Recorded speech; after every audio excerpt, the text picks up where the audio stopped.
საქართველოს ეროვნული არქივი მეათე საერთაშორისო სამეცნიერო კონფერენციისთვის ემზადება. ამ დროისთვის ღონისძიებაში მონაწილეობის მსურველთა განაცხადების მიღება მიმდინარეობს. არქივთმცოდნეობა, წყაროთმცოდნეობა, ტენდენციები და გამოწვევები. ამ სახელწოდების ყოველწლიური კონფერენცია 25 სექტემბერს გაიხსნება. ღონისძიება 3 დღის განმავლობაში გაგრძელდება. წლევანდელი კონფერენცია მეფე ვახტანგ მე-6-ის დაბადებიდან 350 წლის თავს ეძღვნება. ღონისძიება განკუთვნილია აკადემიური ხარისხის მქონე პირების, მაგისტრებისა და დოქტორანტებისთვის. კონფერენციის სამეცნიერო მიმართულებებს შორისაა ფილოლოგია, ისტორია, წყაროთმცოდნეობა, არქივთმცოდნეობა, ხელოვნებათმცოდნეობა, კულტუროლოგია და კონსერვაცია, რესტავრაცია. ორგანიზატორთა განმარტებით ღონისძიების მიზანია სამეცნიერო სიახლეების თავმოყრა, ინტერდისციპლინური და ინტერკულტურული კვლევების ხელშეწყობა. კონფერენციაში მონაწილეობის მსურველთა განაცხადების მიღება 26 ივლისს დასრულდება. ცხადდება მიღება თეზისების კონფერენციაზე არქივთმცოდნეობა, წყაროთმცოდნეობა, ტენდენციები და გამოწვევები. წელს ასე ვთქვათ, ესეთი პირობითაც საიუბილეო წელია. მიმდინარეობს თეზისების მიღება, საკმაოდ მაღალი აქტივობა როგორც წესი ეს კონფერენცია გამოირჩევა თავისი ხარისხით და მრავალფეროვნებით მოხსენებებისა. არქივის ინტერესებიდან გამომდინარე და არქივის ასე ვთქვათ მუშაობის წესიდან გამომდინარე ჩვენ ვცდილობთ რაც შეიძლება ეს ფართო დიაპაზონი გაუშვათ და რაც შეიძლება სხვადასხვა მიმართულებით შემოვიდეს თეზისები ამ კონფერენციისთვის. მე-10 წელია უკვე ტარდება, ახლაც საკმაოდ მაღალი აქტიურობა არის, მიმდინარეობს შერჩევის პროცესი, საკმაოდ ესეთი ჯგუფი მუშაობს და რეცენზირების პროცესიც მიდის უკვე თეზისების დონეზევე, შემდეგ მოხსენებებზე კიდე ცალკე რეცენზირების პროცესია. ასე რომ როგორც ქართველი, ისე უცხოელი მოხსენებლების სიმრავლე გვაქვს.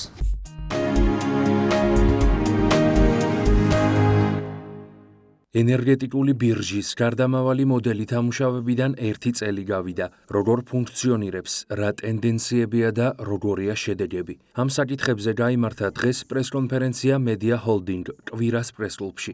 როგორც საქართველოს განახლებადი ენერგიის განვითარების ასოციაციის აღმასრულებელმა დირექტორმა მაია მელიქიძემ განაცხადა, ენერგეტიკული ბირჟა გამჭვირვალობას, კონკურენტუნარიან ფასს, ობიექტურობას, სამართლიანობას ნიშნავს და ეს ქვეყანას იმისათვის სჭირდება, რომ ინვესტიციების მოზიდვა მოხდეს. მაია მელიქიძემ დღევანდელ პრესკონფერენციაზე ენერგეტიკული ბირჟის გარდამავალი მოდელით მუშაობის 1 წელი შეაფასა და ბირჟის სრულად გახსნის 2 წლით გადავადების საკითხსაც გამოეხმაურა. მისი განმარტებით კერძო სექტორისთვის მისაღებია ის, რომ სრულყოფილად გახსნა 2 წლით გადავადდა. ენერგეტიკა არის საქართველოს ეკონომიკის საყრდენი, ბალავარი და ხერხემალი. რაც უფრო დრო გადის, მსოფლიოსთვისაც ხდება ენერგომატარებლები კიდევ უფრო კრიტიკულად მნიშვნელოვანი. განსაკუთრებით ჩვენი ქვეყნისთვის. რაც შეეხება ბირჟას. ბირჟა 6-ჯერ გადაიდო მანამდე, ხოლო 2024 წლის 1 ივლისს გაიხსნა ნებაყოფლობით.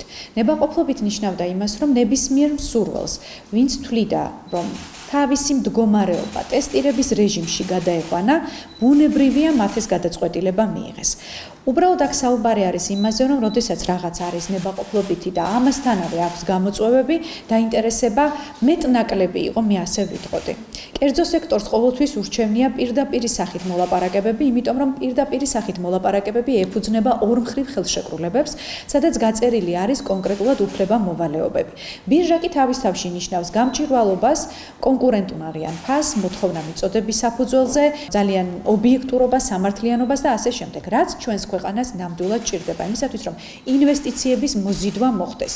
დღეს უნდა შესულიყო უკვე ბირჟა თავის აქტიურ ფაზაში, თუმცა რამდენიმე დღის წინ, სულ რაღაც 2 დღის წინ გამოცემული იქნა ახალი დადგენილება, რომლის საფუძველზეც 2 წლით გადავადდა. თუმცა ამ დადგენილებაში ძალიან მნიშვნელოვან რამეზე არის გამახვილებული ყურადღება, რითაც ის განსხვავდება წინა სხვა დადგენილებებისგან.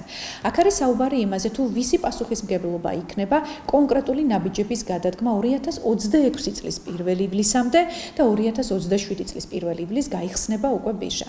აქ არის საუბარი საქართველოს სახელმწიფო ელექტროსისტემის პასუხისმგებლობაზე. აქ არის საუბარი ბაზრის ოპერატორის პასუხისმგებლობაზე. ჩამოთვლილი არის კონკრეტული ტექნიკური მახასიათებლების მქონე სამოქმედო გეგმა, რომლის შესრულების შემდეგაც უკვე შესაძლებელი იქნება ამუშავდეს ბირჟა იმ ფორმით, რომელი ფორმითაც საჭირო არის ინვესტიციების მოზიდვის თვალსაზრისით.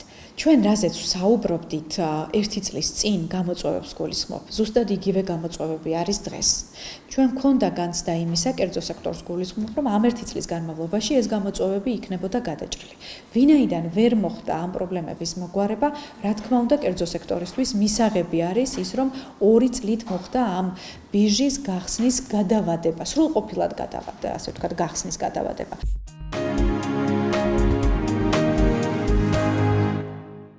ვაშლი არა მხოლოდ სასარგებლო ხილია, არამედ სამკურნალო თვისებებითაც გამოირჩევა. ის აძლიერებს სისხლძარღვების კედლებს, ამცირებს გულის დაავადებების რისკს და დადებით გავლენას ახდენს ნერვული სისტემის ფუნქციონირებაზე. ასევე მნიშვნელოვანია მისი მიღება ანემიის, სისხლნაკლებობის დროს, რადგან მდიდარია რკინით. გარდა ამისა, ქრონიკული ეგზემისა და კანის სხვა დაავადების კარგი პროფილაქტიკური საშუალებაცაა. მის სასარგებლო თვისებებზე რამდენიმე კვლევა ჩატარდა. სპეციალისტების განცხადებით, ვაშლის მიღება ასევე ხელს უწყობს არტერიული წნევის შემცირებასაც. მასში არის ფიტოქიმიკატები, პოლიფენოლები, ფლორიცინი და პექტინი, ასევე გამოირჩევა ანტიოქსიდანტური შემადგენლობით.